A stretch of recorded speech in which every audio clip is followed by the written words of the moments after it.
Assalamualaikum warahmatullahi wabarakatuh. Jumpa Waalaikumsalam lagi warahmatullahi dengan Cerita Nusa. Kali ini kita kedatangan Om Sutar, salah satu penggagas Kampung Beci. Selamat datang Om Sutar di Kampung Beci. Kata nuwun, Mbak. Sami-sami. Oke, kita ngobrol santai aja ya Mas Sutar ya. Siap. Mas Sutar ini paham banyak soal, menurut inilah di antara kami salah satu yang paling paham soal kebudayaan Jawa gitu. Kita pengen ngomong soal yang simpel sih Mas, soal gotong royong. Gotong royong terus nanti kaitannya dengan Kampung Beci. Iya, Mbak Melati. Jadi terutama di komunitas kita itu kan kenapa bisa bertahan lama ya memang karena konsep yang dipakai itu memang benar-benar konsep bebarengan beneran atau yang disebut tadi gotong royong itu.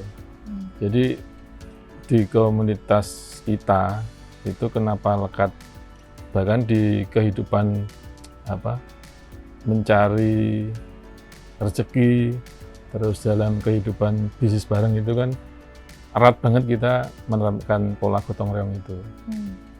Karena yang diajarkan di orang tua kita, leluhur kita itu semenjak kecil itu kan udah benar-benar sering kita dengar itu dan kita lihat langsung pola-pola keguyuban itu. Bahkan dari orang lahir pertama atau maksudnya kelahiran aja itu udah sifatnya udah kegotong royongan. Gimana dibantu, kalau dulu kan ibarat di kampung-kampung itu kan nggak ada rumah sakit, nggak ada dokter. Itu dulu aja udah kayak orang mau lahirin itu udah disambut oleh masyarakat sekitarnya dengan sangat antusias.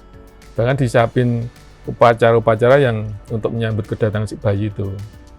Belum lagi nanti setelah itu ada acara-acara persiapan tentang mitoni, tentang apa itu kan sifatnya kegotongan semua itu. Terus sampai di acara nikah, sebenarnya kan nikah ya, terus ngelahirin itu, terus bikin rumah itu juga sifatnya juga gitu. Jadi dulu itu kan nggak ada sistemnya upah, itu nggak ada. Adanya cuman bener-bener gotong royong gantian memakai tenaga, gantian memakai ubur rampe itu kan sifatnya benar-benar tertanam benar waktu itu. Tapi bergesernya waktu kan memang itu menjadi tergantikan dengan pola-pola yang industri ya. Tapi balik lagi ke kita bahwa konsep gotong royong kan sekarang benar-benar kita pakai lagi karena rasa yang kita sekarang nikmati itu kan ketika hidup bareng itu benar-benar nyaman kan. Kita bisa saling support, bisa saling bahkan menggaransi bahwa ketika kita pas butuh itu nggak usah diminta aja, teman-teman ada datang. Terus ketika kita sedang baik, itu pun kita juga nggak boleh untuk cuman merasakan sendirian. Harusnya kita juga berbagi terhadap apa yang kita capai dengan cara mengikut sertakan teman-teman yang lain yang masih belum bagus kan gitu. Nah sifat itu yang terus kita pelihara sampai hari ini dan akhirnya kita merasakan benar pertumbuhan dari bisnis yang kita kelola bersama itu. Keren. Jadi dalam masyarakat tradisional kita gotong royong itu seperti sudah otomatis ya Mas ya? Yeah. Tidak ada perjanjian, tidak ada hal-hal yang sifatnya hari ini kita temui lah ya. Yeah. Jadi misal saya ketemu Mbak Melati, itu kan juga durasinya kan mungkin bisa dihitung bulan ya, baru berapa tahun lah belakangan. Tapi kedekatan kita kan saya rasa udah lebih kayak hubungan teman kan, udah benar-benar kayak saudara kan, udah ya dulur itulah. Dan itu tanpa dikomando siapapun, ketika Mbak Melati ada apa-apa pasti saya pasang badan gitu. Nah itu yang benar-benar mahal di komunitas kita. Itu enggak hari ini ya Mas ya? Iya, enggak ada istilahnya kalau udah melebur itu udah enggak ada hitungan apa-apa, udah ayo lah gitu aja. Terus di konsep sama di Kampung Beci sini kan sama, ketika kita bangun ini kan konsepnya kan benar-benar gugur gunung itu kan gugur gunung. Konsep Jawa yang istilahnya semua kesulitan kita gotong bersama. Jadi benar-benar kita kerjakan bareng, kita pikir bareng, kita ya bebannya benar-benar kita rasakan bersama gitu. Dan rasanya kelihatan gitu lah. Ketika kita misal mikir mau bikin apa di sini, itu kan yang bergerak kan semuanya, nggak cuman yang level tukang yang kita minta tolong itu, tapi bahkan kita semua bergerak. Nah ini yang terus kita kawal bersama, bahwa kehidupan ini kan kalau kita selalu berangkat bersama, terus berjalan bersama, akhirnya ketemu tujuan yang sama-sama, bahkan nanti kita nikmati lagi, itu kan kayaknya kok asik ya. Di Kampung Becik ini visinya kan menua bersama kan, bahagia bersama. Nah ini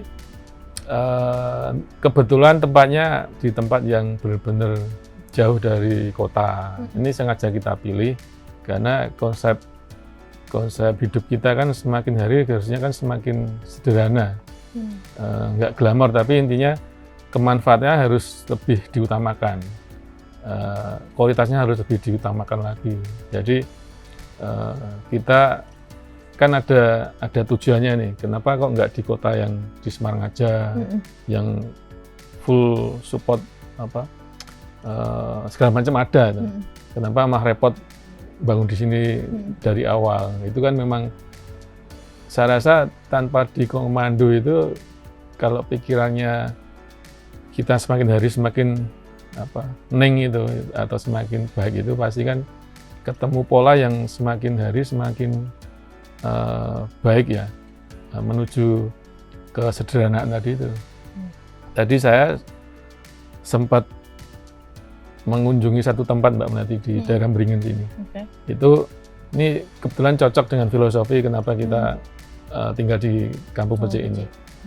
Itu ternyata di situ ada petilasannya Ki Ageng Surya Mataram. Jadi beliau itu pangeran dari Jogja. Beliau putra dari HB7. Jadi bahkan seorang pangeran yang terutama di ring 1 di keraton itu kan pasti kan full fasilitas ya. Pasti kan kelas VVIP ya kalau zamannya itu. Tapi beliau jengah dengan keadaan yang dia terima waktu itu.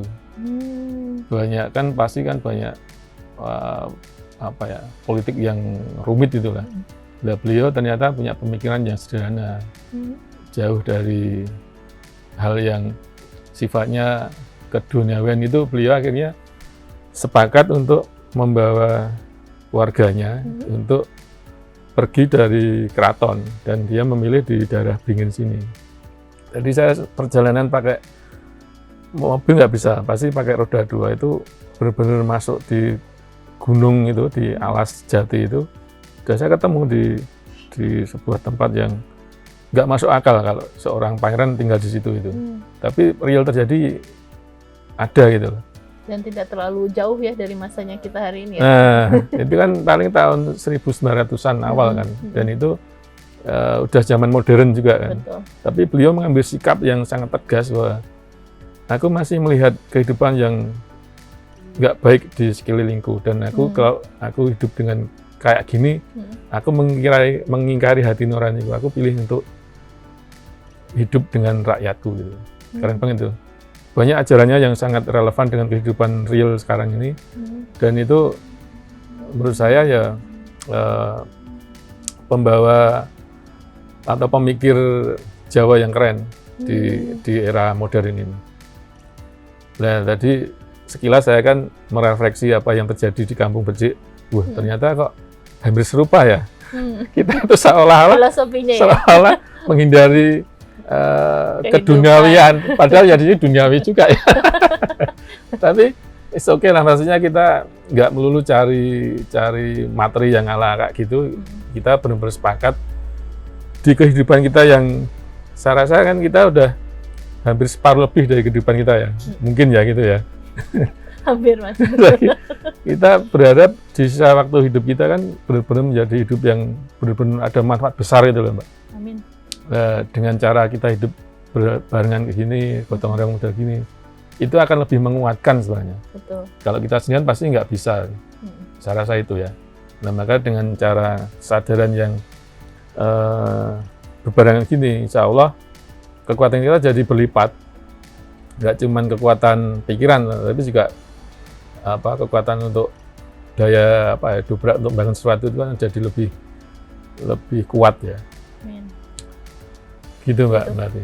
Wah, seru, menarik Mas. Jadi kita dapat perspektif lain ya soal kampung becik. Bukan pilihan yang mudah sebetulnya ya Mas ya. Bukan pilihan yang mudah, tapi insya Allah lebih mudah-mudahan lebih bermakna, lebih bermartabat dan lebih berarti ya Mas ya. Setuju Mbak Melati. Mudah-mudahan apa yang kita cita-citakan bisa dikabulkan ya Mas, bisa terwujud. Amin ya rabbal alamin. Terima kasih banyak Mas Sutar. Sama-sama Mbak. Ngobrol-ngobrolnya kali ini kita sambung di Cerita Nusa berikutnya. Terima kasih. Assalamualaikum. Waalaikumsalam warahmatullahi wabarakatuh.